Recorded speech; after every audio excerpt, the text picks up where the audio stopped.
Memang ada banyak persepsi tentang takdir ini ya, Mas Yahya, Ya. yang seolah-olah semua yang kita jalani di dalam kehidupan ini seolah-olah itu sudah ditentukan begitu. Artinya ada yang mengatakan sudah digariskan. Kita mau hidup, mau mati, kita mau bisa makan atau tidak, kita bahagia atau menderita misalkan. Seolah-olah itu semua sudah ada garisnya begitu. Artinya sudah ditentukan, sudah disuratkan oleh Yang Maha Kuasa begitu. Nah, Yang Maha Kuasa ini yang mana kira-kira?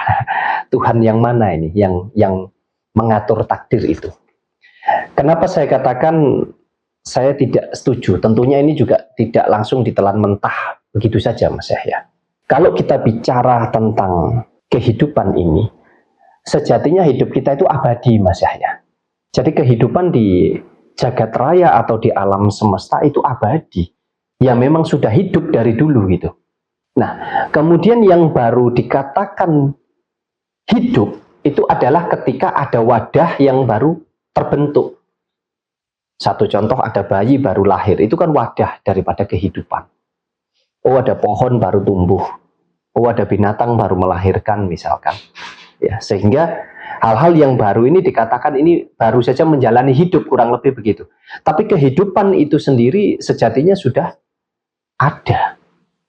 Nah, kemudian kalau kita bicara tentang kematian, ya yang mati itu cuma wadahnya, Mas Yahya. Kehidupan kita ini abadi, nggak pernah mati. Yang mati cuma wadahnya. Yang mana wadahnya kalau di dalam diri kita? Ya tubuh fisik ini. Tubuh fisik ini mati manakala sudah tidak bisa lagi berfungsi. Nah, prosesnya macam-macam. Ada karena sakit, ada karena kecelakaan, ada yang dalam keadaan sehat pun bisa mati. Karena apa? Apakah karena sudah dibunuh oleh Tuhan begitu? Tidak. Apakah karena memang sudah digariskan hanya segitu usianya, atau meninggalnya harus melalui proses-proses yang demikian, seperti hanya kecelakaan dan lain sebagainya?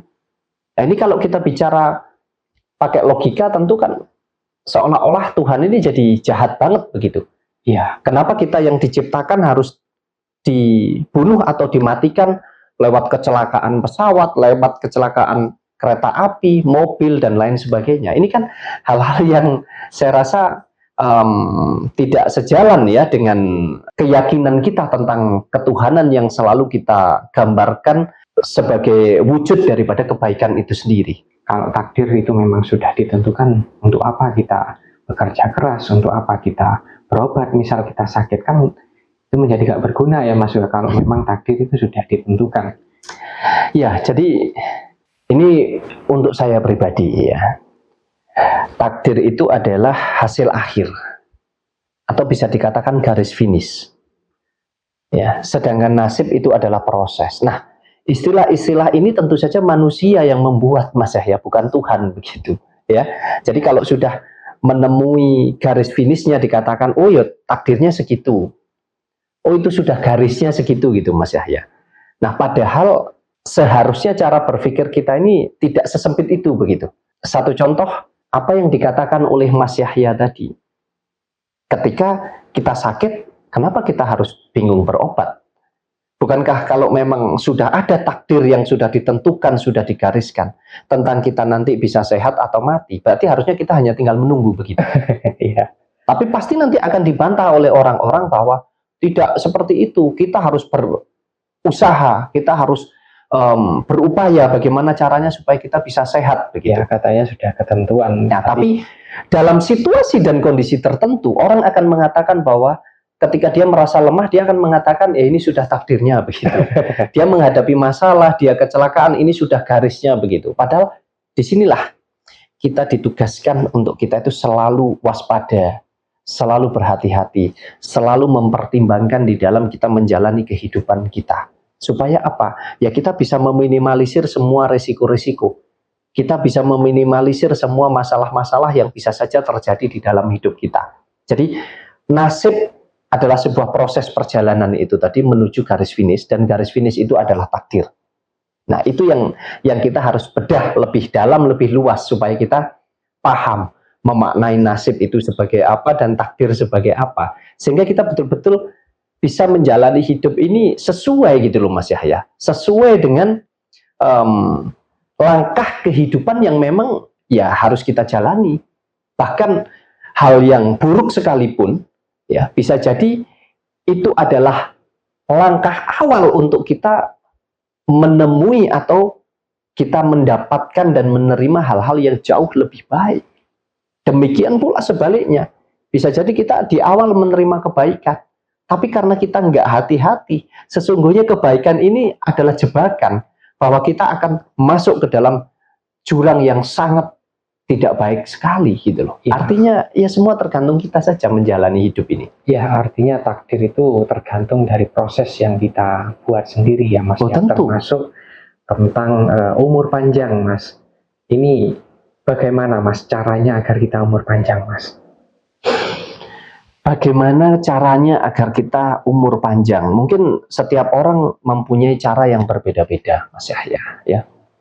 Ada yang mengatakan bahwa kita tidak ikut punya tentang umur ini. Artinya tentang kehidupan ini kita itu tidak ikut punya.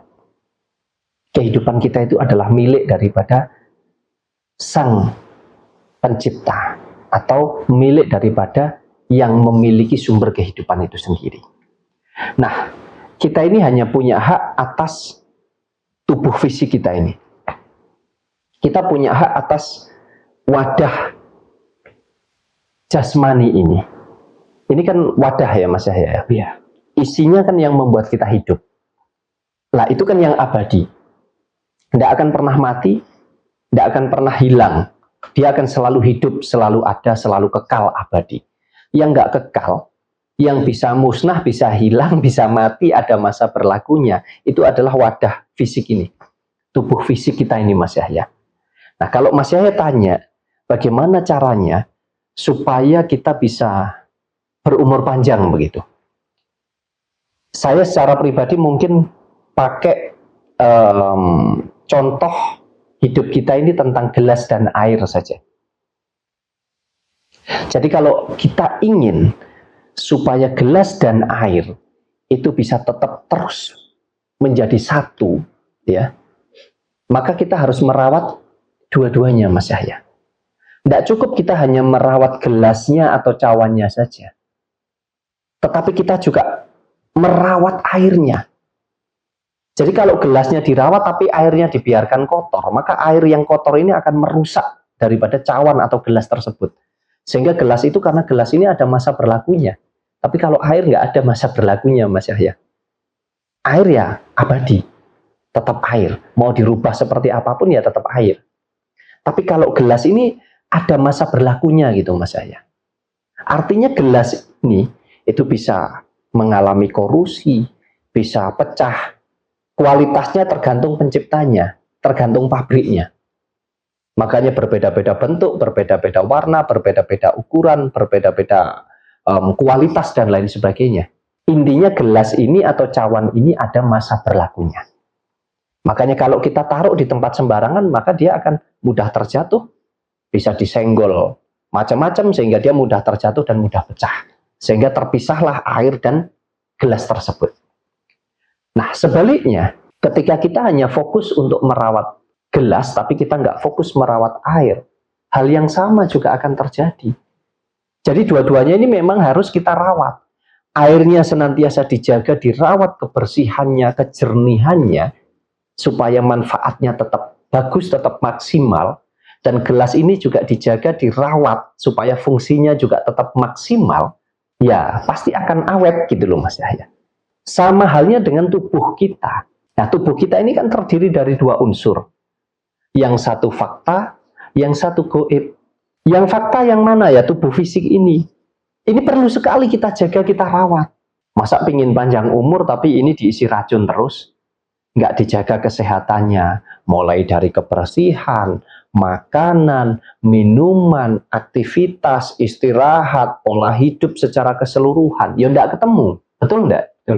Artinya tubuh fisik ini perlu kita jaga, perlu kita rawat. Kalau teman-teman, dulur-dulur semuanya, kepingin tubuhnya itu awet, kan begitu, supaya nggak cepet nggak cepet rusak. Biarpun mau dijaga, mau dirawat sebagus, sebaik apapun, ini tetap ada masa berlakunya.